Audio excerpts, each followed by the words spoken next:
Garlic has been a little bit of a controversial ingredient in our cats and dogs diet.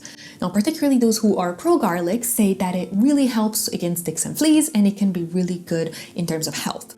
And those who are against it mention some of the studies that shown that garlic can cause a very dangerous, possibly deadly type of anemia called Heinz body hemolytic anemia. So who's right? So in this video, I kind of wanted to dispel some of the myths, go over what the studies that have been published say, and kind of get a sense of how it works and what are some of the best practices that we can use if we choose to incorporate it in our pet's diet. And if you're new here, I'm Micol. I'm an animal osteopath and homeopath and a pet nutrition specialist. And this channel is all about learning to elevate our pet's health by integrating holistic practices into our day-to-day lives. So why is garlic such a controversial ingredient? So garlic is part of the allium family, just like onion, and they contain a substance called thiosulfate, and thiosulfate can be extremely toxic to dogs and cats and other animals, and it can cause the red blood cells to oxidate and produce little substances called Heinz bodies, and the body basically sees these bodies and thinks that red blood cells are not what they're supposed to be and kills them, and so it basically causes an anemia that can be deadly. Garlic has also been found to be diuretic and hypotensive, meaning it drops your pet's blood pressure in anesthetized dogs. In my research, I was only able to find one specific study where one dog actually had consumed some onion and garlic and had developed anemia. So I thought it was really interesting that it was only one dog and garlic and onion. This is actually a key factor because onion and garlic are from the same family, but they have different concentration of thiosulfate. So then why feed garlic if it has these potential effects? Well, first of all, the negatives that I found were not very many. I mean, there was only a couple of studies, and the positives are really incredible. So as I said before, the key is actually the thiosulfate content of garlic, which is actually 15 times less than onions. So unlike onions, garlic is a lot less likely to cause oxidation in your pet's red blood cells and to give them anemia. And as a matter of fact, there are two studies that looked at specifically what happens when you give large amounts of garlic to dogs. Now, the first one actually had beagles who were given the equivalent of 1 head of garlic a day, which it's quite a bit, in the form of garlic extract for 7 days. Now, there were signs of oxidative stress after 9 days, but no dog developed hemolytic anemia.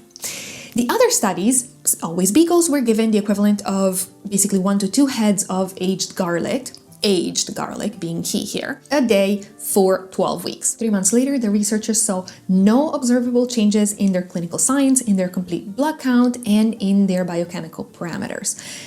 And what I think is really interesting, it was found that these dogs had higher gene expressions for antioxidant enzymes. So not only did it not have a life-threatening effect, but it also gave the body a boost in the production of antioxidant enzymes. And this actually ties into why people would give garlics to dogs and cats. Now, garlic has been used in dogs, cats, humans, and horses as well to keep parasites at bay, particularly ticks and fleas, and also it has been found to be helpful with gut parasites. What gives garlic the power to fight against parasites is actually a compound present in garlic, which is called allicin. Now, allicin is actually formed from alliin, and it forms when garlic is crushed.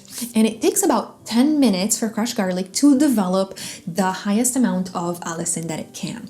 And what happens is once we actually eat it, then allicin is metabolized and then it becomes allyl metal sulfide, which is actually what gives us that horrible garlic breath if we actually eat too much garlic and decide to have a little bit too much bruschetta, which lately has been, I admit, one of my issues. And it's actually this terrible garlic breath that is actually key in keeping us free from ticks and fleas when we eat garlic. Because when allyl metal sulfide is created in the body, it is then excreted, so thrown out through our saliva, obviously, but also through our sweat and through our skin. So it basically travels in our animals' bloodstreams, and then it goes through and it's released through our skin, our sweat pores, and obviously our breath. And it is this smell that works as a repellent against ticks and fleas. Now, obviously, it takes a while for allyl metal sulfide to build up in the body enough to actually change the way we smell to ticks, fleas, and mosquitoes. So it's always best, if you're planning on using garlic for your pets against ticks and fleas, to start a couple of weeks before the start of ticks and flea season. So to get garlic to give us the full effect, then we need to make sure that we maximize allicin production, right? So we need to crush garlic and then wait 10 minutes because allicin is actually produced by an enzyme and it takes about 10 minutes to fully form.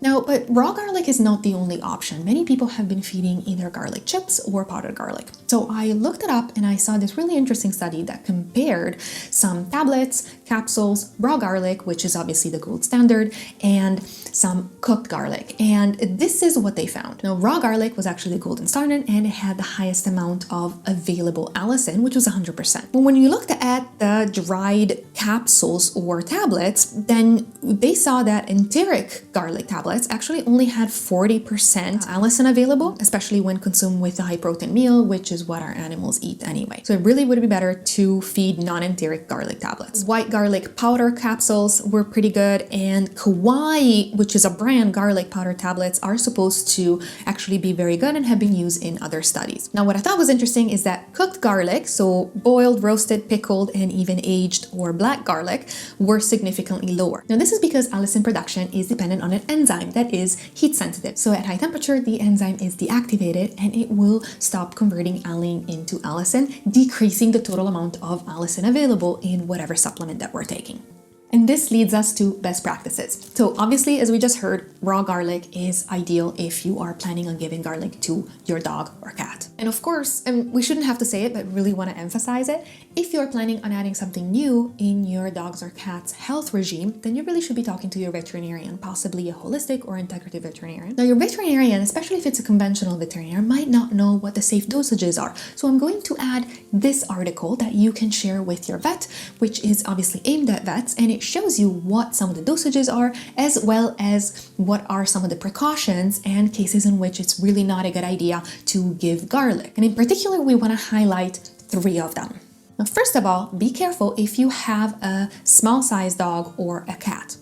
Now, the National Research Council, the NRCs, who sets what the values are for vitamins and minerals and nutrients for dogs and cats, actually says that the value of safe garlic consumption for cats in particular is very, very low. So much so that it would suggest that you give only 1/25 of a clove of garlic to your cat, which obviously is not doable. There's no way that any of us can cut a clove of garlic into 25 equal pieces.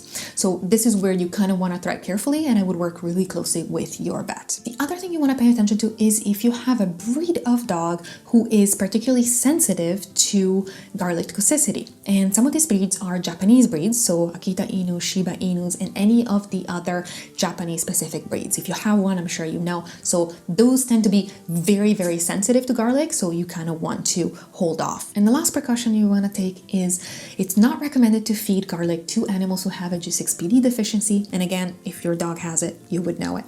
And dogs who tend to have zinc deficiencies. And this actually hits a lot of the breeds that I wasn't expecting. So bull terriers and mini bull terriers particularly, Great Danes, German Shepherds, Labradors, Standard Poodles, Dobermans, Siberian Huskies, and Malamutes. These are the ones who in literature have been found to have a little bit more of a reaction to garlic in their diet. Keep in mind that we have this video where we go into detail on everything, and I mean everything that you can do to keep ticks and fleas off of your dog or cat.